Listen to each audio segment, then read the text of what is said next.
Assalamualaikum warahmatullahi wabarakatuh.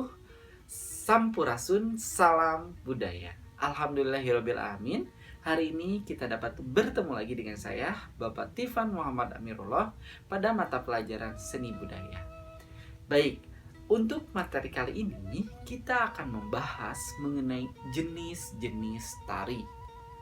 Nah, kenapa kita harus membahas jenis-jenis tari? Karena tarian itu banyak sekali, apalagi di Indonesia. Di Indonesia itu banyak sekali ragam tariannya.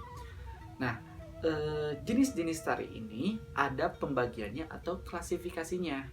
Ada 4 jenis tari. Yang pertama itu jenis tari menurut daerah asalnya.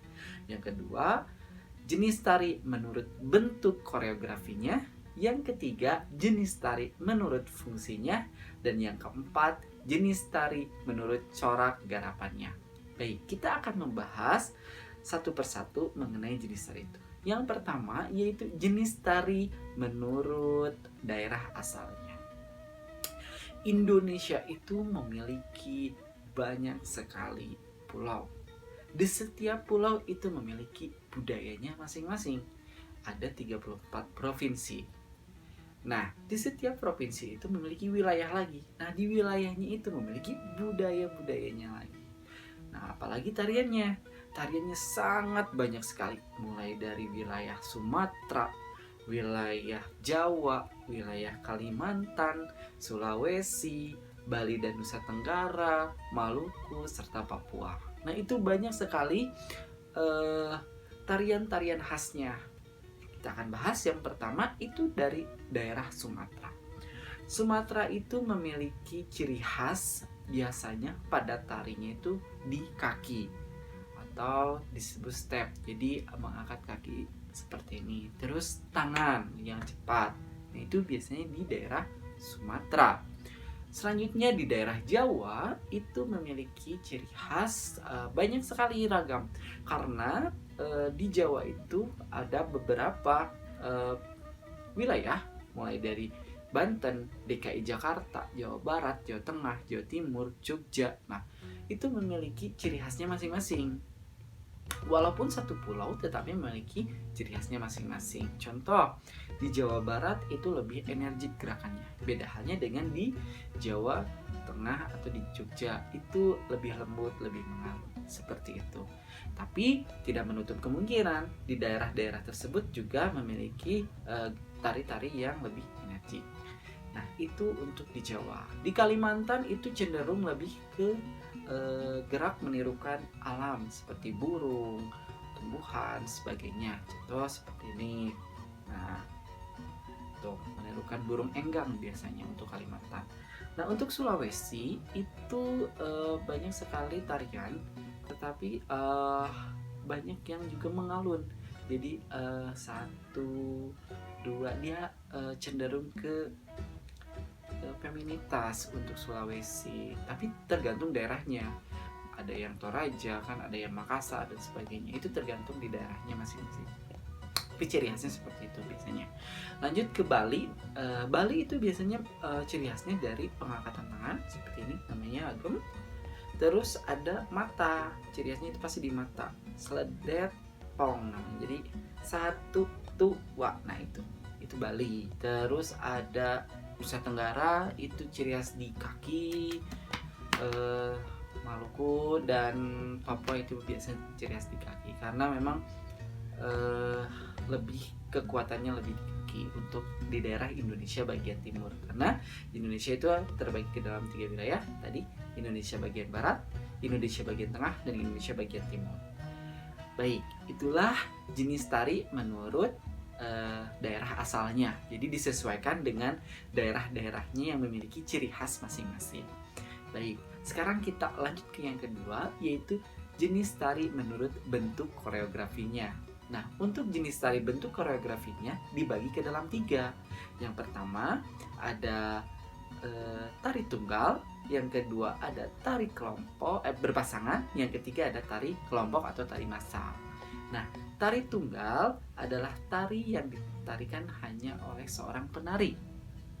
Tariannya hanya ditarikan oleh seorang penari. Contohnya tari Gambyong Pareanom, terus ada tari apa lagi ya, banyak sekali pokoknya. Oh ya, tari Gambyong Pareanom, terus tari merak dan sebagainya.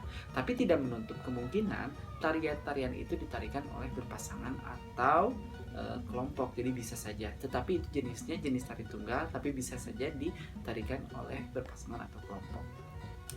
Yang kedua itu ada tari berpasangan. Nah, tari berpasangan ini adalah tari yang dilakukan oleh dua orang penari, baik laki-laki dengan laki-laki, perempuan dengan perempuan, laki-laki dengan perempuan, seperti itu.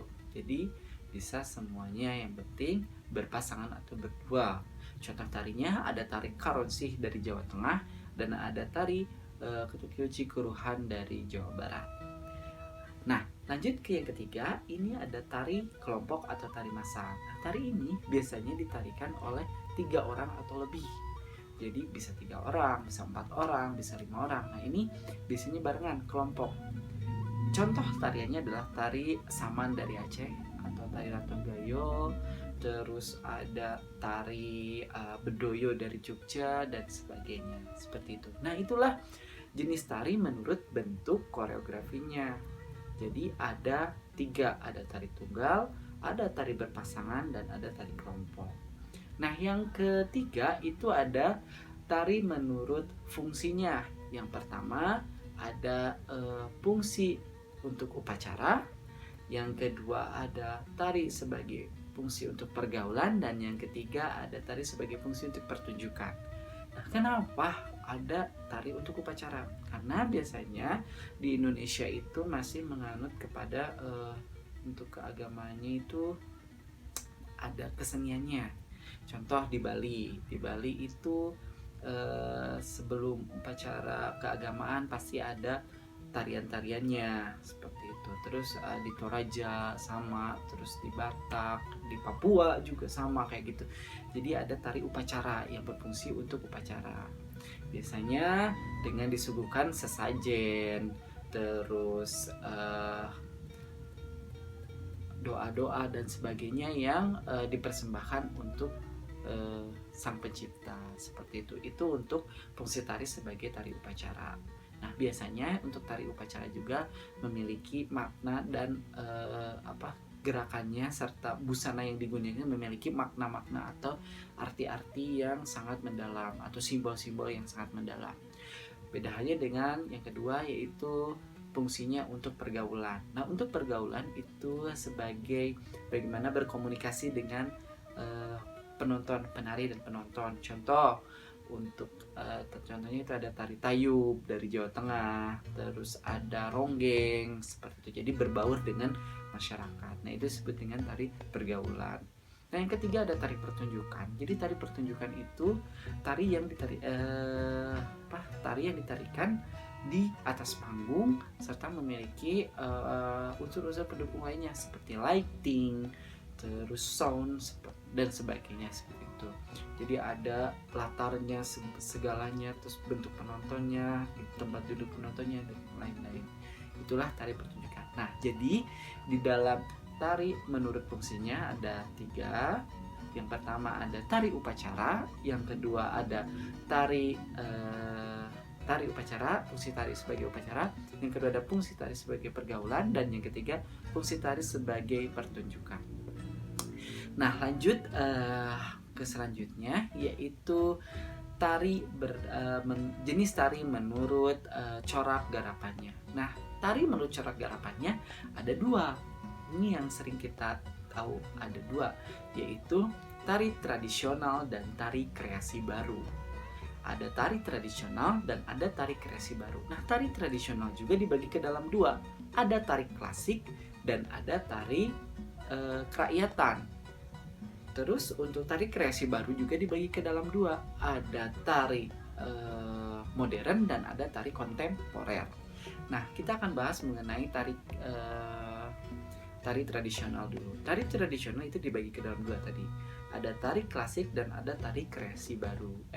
Tari kerakyatan, maaf. Nah, tari klasik ini biasanya ditarikan di istana-istana atau kerajaan. Jadi dia memiliki ciri khas tertentu pakem tertentu yang tidak bisa diubah. Jadi tariannya itu harus seperti itu, mulai dari gerakannya, busananya, gendingnya atau musiknya dan sebagainya. Jadi memang itu betul-betul yang bersumber dari keraton atau istana. Itu disebut dengan tari klasik.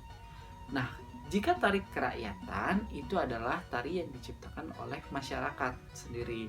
Jadi berbaur dengan masyarakat, bersama-sama membuat sebuah kesenian baru. Nah, itu salah satu contohnya ada tari umbul dari Sumedang, terus Sisingaan. Itu kan kesenian yang ada tariannya, terus ada hiburannya, ada sebagainya. Lanjut ke yang kedua itu tari kreasi baru. Nah, tari kreasi baru itu ada tari modern dan ada tari kontemporer. Kalian juga sudah tahu bahwa tari modern itu adalah tari yang berkembang sampai sekarang ini. Jadi mungkin ada tambahan dari tradisional terus berkembang menjadi modern. Nah, kalau tari kontemporer itu adalah tarian yang bisa mencampurkan antara modern dan tradisional, atau tarian yang mengekspresikan dirinya atau mengekspresikan dirinya untuk mengungkapkan sebuah perasaan melalui gerak. Itu tarian kontemporer. Jadi saya ulang bahwa yang keempat itu ada tari jenis tari menurut corak garapannya. Ada tari tradisional dan ada tari kreasi baru. Nah, tari tradisional itu dibagi ke dalam dua. Ada tari klasik dan ada tari kerakyatan. Dan yang kedua itu ada tari kreasi baru yang dibagi ke dalam dua juga, yaitu tari modern dan tari kontemporer. Nah, itulah dari jenis-jenis tari. Nah, baik anak-anak paham kan? Kita ulang lagi bahwa jenis tari itu dibagi ke dalam 4. Ada jenis tari menurut daerah asalnya, jadi menurut wilayahnya. Jenis tari menurut bentuk koreografinya yang dibagi ke dalam 3. Ada tari tunggal, tari berpasangan, dan tari kelompok. Ada jenis tari menurut fungsinya, ada tari upacara, ada tari pergaulan, dan ada tari pertunjukan. Dan yang keempat ada jenis tari menurut corak garapannya yang dibagi ke dalam 2, yaitu tari tradisional dan tari kreasi baru. Baik, itulah materi yang kita bahas hari ini. Terima kasih, selamat belajar, dan wassalamualaikum warahmatullahi wabarakatuh.